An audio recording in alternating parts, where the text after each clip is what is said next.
It's the height of the folk revolution. The 1960s are ablaze with the voices of young rebels, dreamers, and poets, each strumming their guitars, baring their souls, and challenging the world to listen. At the heart of it all is Bob Dylan, a poet, a voice of a generation, an enigma. But on his heels, fierce and uncompromising, is Joni Mitchell, a woman with lyrics so piercing they could cut glass. They are giants in the folk world, both revered for their unique artistry and sharp wit, and yet, beneath the surface, a quiet storm brews. Bob Dylan, typically elusive and guarded, shocked fans when he opened up about his thoughts on Joni Mitchell.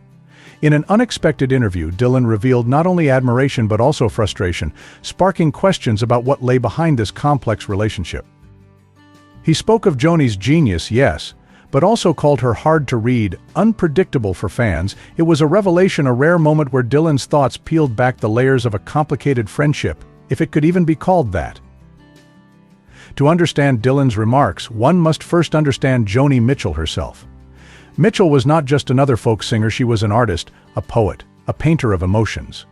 Known for her deeply introspective lyrics, Joni captured themes of love, loneliness, freedom, and pain like few others. Songs like A Case of You and Both Sides now revealed her as a woman who felt deeply and refused to compromise. But Joni's brilliance came with a sharp edge. She was known for her difficult character, a fierce independence that often left her at odds with those around her. For Mitchell, the world of music was not a friendly competition, it was a battlefield, and she was more than willing to fight her way through it. She rejected the idea of fitting into anyone else's box, even if that meant clashing with her peers. It was this very determination that earned her both admiration and resentment from her contemporaries. In her own words, Joni once described Dylan as a plagiarist, a statement that shocked fans and sent waves through the folk community. To her, Dylan was a man who borrowed sounds and ideas without giving due credit. Her comment stung, especially because Dylan had often been called a genius for his own contributions to music. But Joni wasn't interested in maintaining peaceful relations, she cared about authenticity and originality.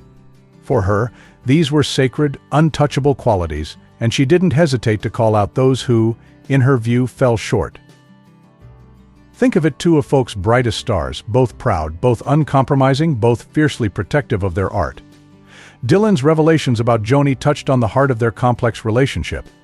He admired her, yes, but he also found her unyielding nature difficult.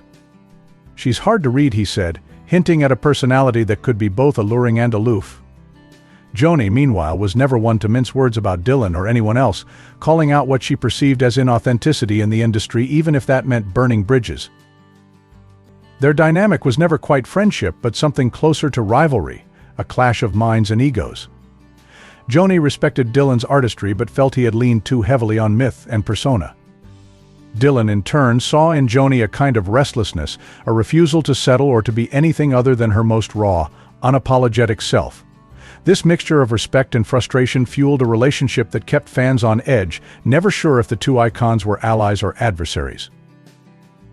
But Dylan wasn't the only artist to feel Joni's sharp tongue.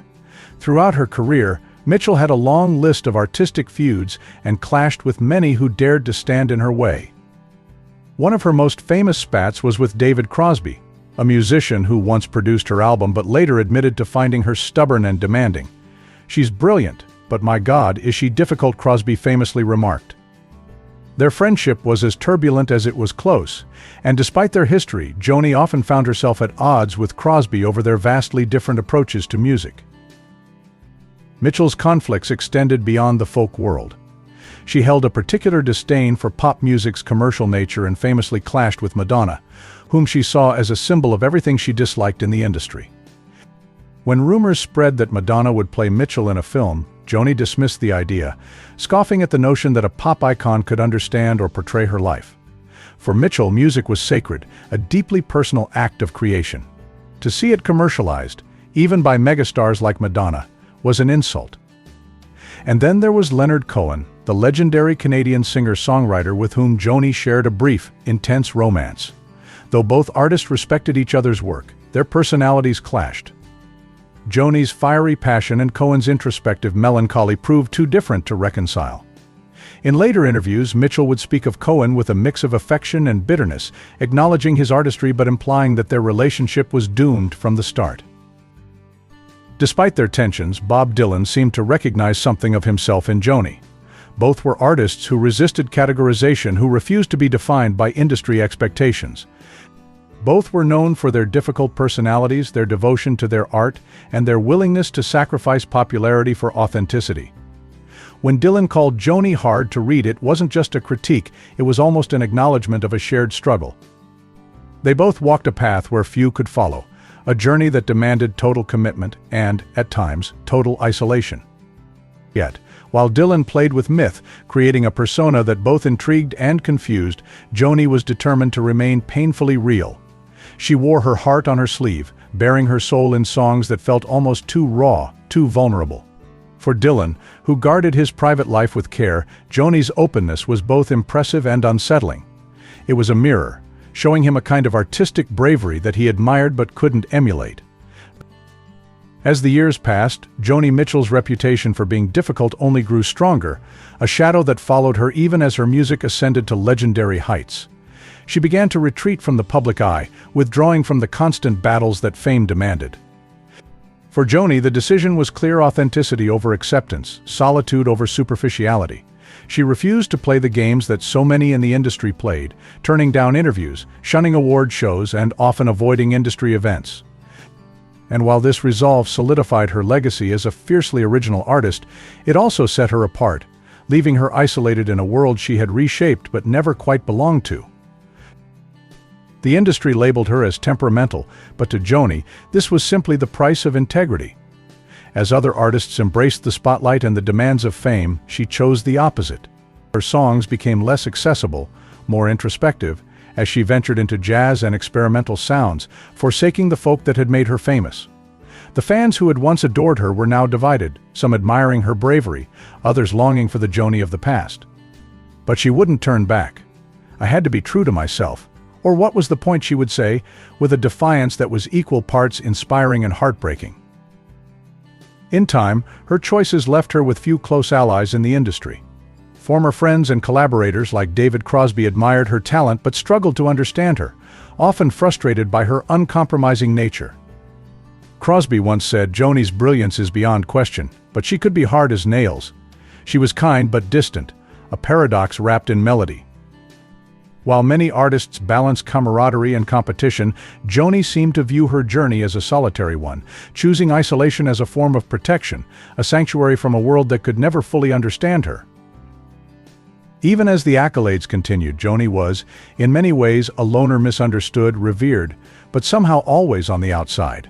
Her success was enormous, but it was tinged with loneliness, as if her genius had come at the cost of connection. For all her achievements, Joni seemed to inhabit a world of her own creation, a place where her music resonated deeply but her personal life felt hollow. She found solace in nature, in painting, and in solitude, yet her defiance had left her without a support network in an industry known for camaraderie and collaboration. Bob Dylan, a rare contemporary who understood the burdens of genius, looked upon Joni's path with a mixture of admiration and sorrow. He saw in her a kindred spirit, a fellow artist who rejected compromise, yet he recognized the tragic irony of her journey. "That's Joni," Dylan said, almost wistfully. "Unbreakable."